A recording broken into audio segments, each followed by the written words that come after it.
We are going to be cleaning down the overspray on this old Charvel guitar.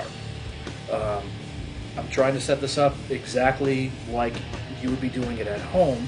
So I've got basic materials here. I'm using a paper drop cloth. You want to use something that you can throw away. You're not going to waste a usable tablecloth or anything like that. I've got a bag of rags here. It's just t-shirt material. You don't want to use anything that's paper-based. Paper-based stuff, it's a mess, and just there's a little bit of a grit to the cloth, and it helps strip the stuff down a little bit easier. If you've got old t-shirts, that works, but the problem is sometimes with dyed fabrics, when you're using chemicals with it, it will stain your lacquer. So you want to use something white if possible. The base coat, you have to keep this in mind. The Charvel polyurethane finishes in this era, and later on they went to polyester. They are very tough, and most chemicals will not harm them. The overspray, however, that's applied by regular people is usually spray paint, sometimes model paint. If you know what it is, it helps out. Sometimes you have to experiment. Like a model paint, you'll use mineral spirits or xylene to clean it off. If it is an enamel, you'll have to experiment with a few different things to take it off. Lacquer thinner usually works on regular car spray paints. All of them will affect the factory paint to some degree, but with the milder ones, the paint still stays firm. It takes a lot of exposure to affect it. So basically what we have to do is figure out what it's going to take to clean this one down. But I can tell just by looking at it that lacquer thinner is going to do the job on this one. So buy yourself plenty of lacquer thinner, buy a gallon. If you don't need all of it, just keep it around. It's good for a lot of different things. So what I'm going to do now is I'm going to take this apart and we're going to start cleaning it down. Other materials you're going to need to do this job, some basic tools. You'll need a couple of screwdrivers, Phillips head screwdrivers. Just set out every tool you're going to need to take your guitar apart. You might even want to have some Ziploc bags or a little caddy to put all the screws in and keep them segregated if you don't know where they're going to go. I know every screw, I know what each one does. I don't need it, I could just put them aside. But you might want to take a little time and label everything. You'll need some Allen wrenches possibly, like this one, the knob needs an Allen wrench, a pair of pliers, and maybe even some sockets. So let's start taking this thing apart.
Alright, I'm going to begin cleaning this overspray off with some lacquer thinner and one of my rags. I'll try it on the tip. I already see that it is removing the black, and I know it's safe for the factory paint. So I just start rubbing. And I can see in here that this is a painted matching headstock guitar, which is very cool. What we have to hope for is that when we clean this off that they did not sand the paint.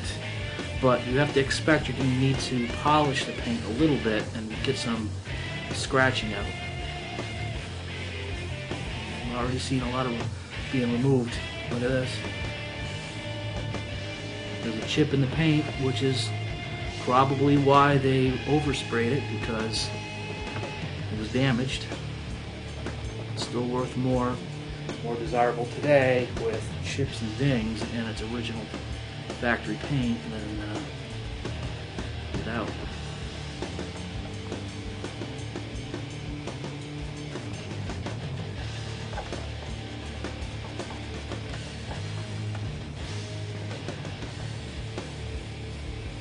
Feel it with your nail. As long as it doesn't feel rubbery, you're okay. If it starts to feel rubbery, move somewhere else and start working somewhere else. That's the sign that it's starting to soften. The lacquer thinner, it is pretty gentle on poly, but it is still going to affect it in some way. So you can't expect to just rub on it all day long and not have it hurt the poly finish.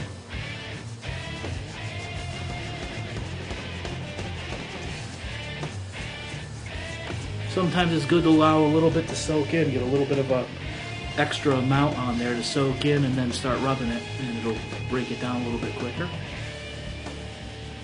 We're starting to reveal the Charvel logo.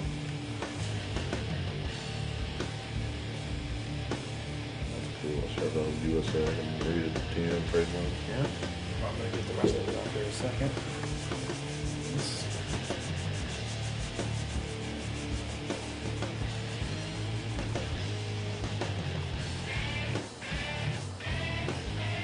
The rest of your Charvel logo right there.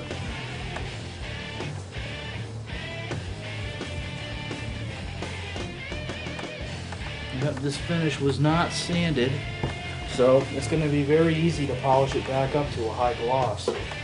This paint will be totally preserved. We will not have to overspray it. We won't have to do anything. We'll just have to clean it. It's the best case scenario. Now, you fender guys will end up having a hard time, because a lot of times your decals are over the finish, and this will destroy your decal. You have to pick your battles.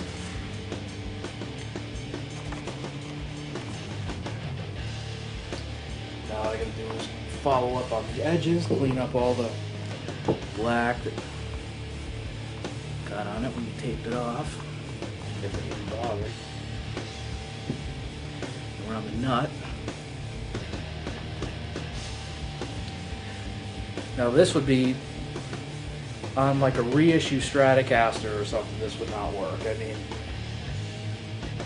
lacquered fender finishes, this would eat right through it. So this only works on guitars that are poly finished and where the lacquer thinner will not hurt it. What you end up having to do on a lot of lacquer finishes is you have to wet sand the top coat off till you get to the bottom coat and buff it out. Alright, so now we've removed all of the overspray. I can see some repairs here from a lock nut, the original decals intact, some dings and dents. They did not sand the lacquer, but it's a little dull now from the paint being on it, using the stripper and stuff. So what we're going to do now is we're going to give it a quick little polish. I like to use Novus polish on poly. It's a good all-purpose plastic polish, but it works best on these finishes. It's better than any of the auto polishes or anything like that. So give that a quick little polish. I like using a buffer, a little cheap buffer. Use a fresh bonnet in your buffer. And I'm going to start with a mild grit abrasive polish. You don't want to go heavy first. If you have to go heavy, you can do it, but you know, always try the fine first.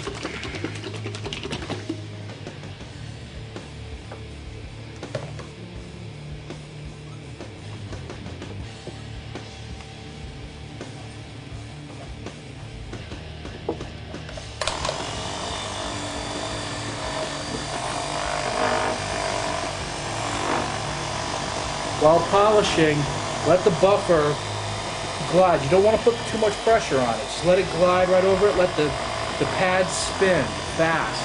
The faster it spins, the glossier it's going to be. The more fine scratches it's going to get out.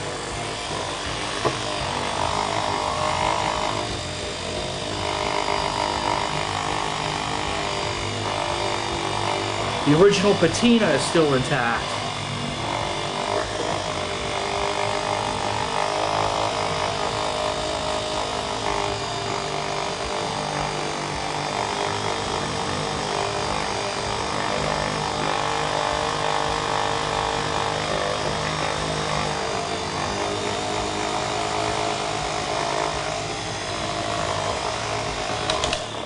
More on it. Yeah, that's unbelievable. The original patina is fully intact. A little bit of orange peel that happens after it continues to cure after production. It's still there.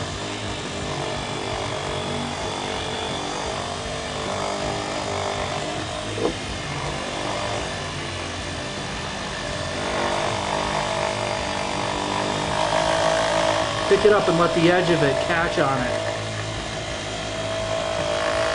Gives us some fresh material to work with. I'm not going to have to use a heavy grit on this.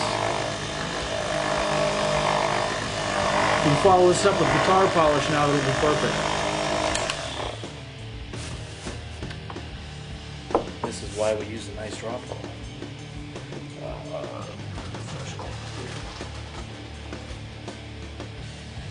Nice clean cloth, don't want to use your grimy stuff. And there it is.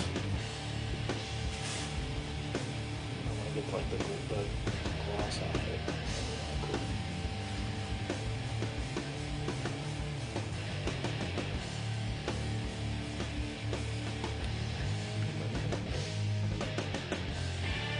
Now basically all the steps I have just performed on this neck, I am going to do to the body.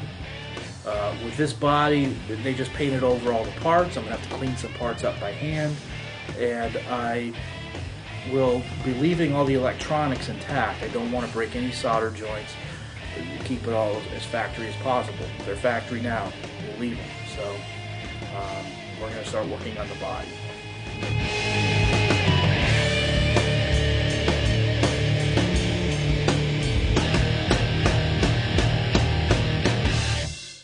This has been on here since at least '96.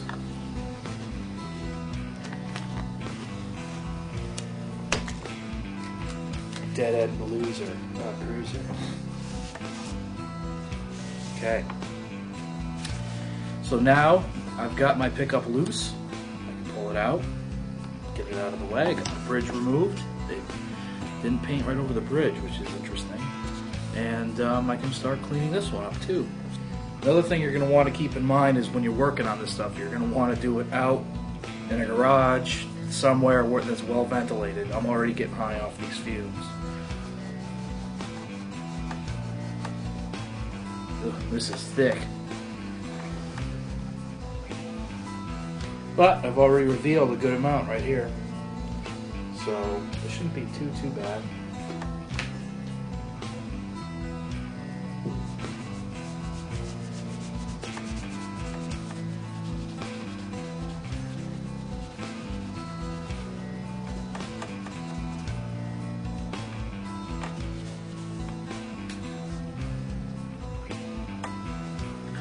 And I'm already starting to see something that may be interesting. We may have a graphic here.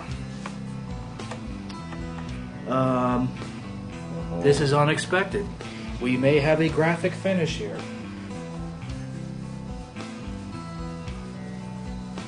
Alright, I'm starting to remove some material here. And I'm beginning to see what looks like a graphic finish here, which is not really expected to see. We may be revealing a graphic, which would be very cool.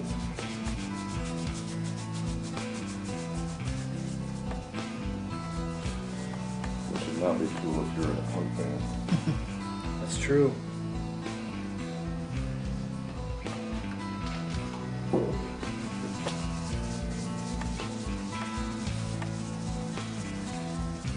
Oh, coming across some more here. What in the hell is this, huh? What the hell? Because we don't know what this stuff is. You never know what your graphic is going to be. Yeah.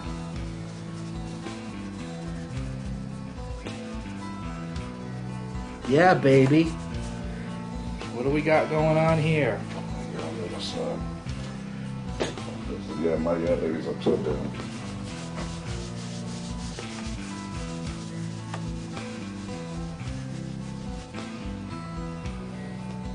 What the hell?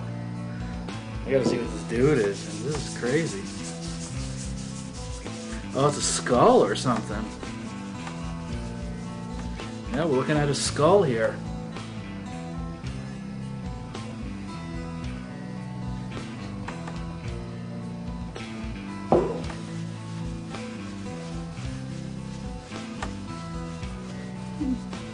Wow. Go with an afro. Looks like you doing it. It's me, man. He's got like a joint in his mouth or something here. I don't know what the hell's going on. Toothpick. Toothpick.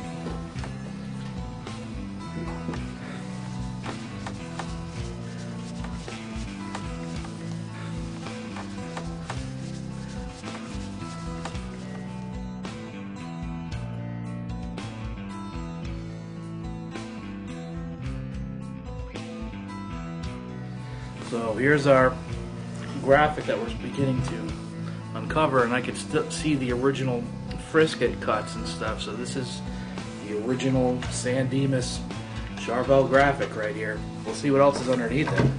So that'll be interesting. He's got like a gold sparkle afro. I'm gonna have some problems here. I can see. I'm gonna have to do some wet sanding and stuff to get these scratches out of it. But that's okay. You can see right here there's some scratches and damage.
Now, because this is a little rougher than the headstock was, I'm going to start with a grittier polish. I'm going to use the Novus number 3 heavy scratch remover, and then I'll follow it up. So it's always good to have a couple of bonnets, extra new fresh bonnets. You don't want to use the same one after the previous compound.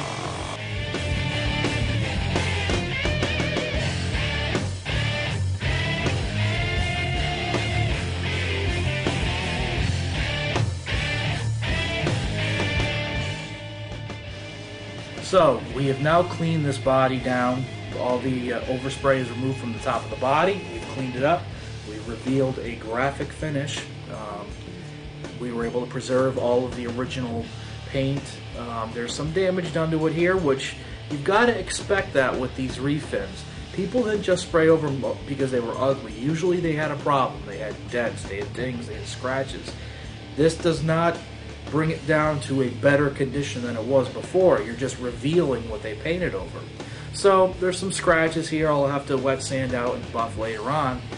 You want to give it a good couple of days before you go to that level. You want to let all this stuff dry because the lacquer thinner does activate it a little bit. So just give it a few days, and we're going to continue on now to the back side and sides of the guitar, and it should go pretty smooth. But I think you see what's going on, how this works.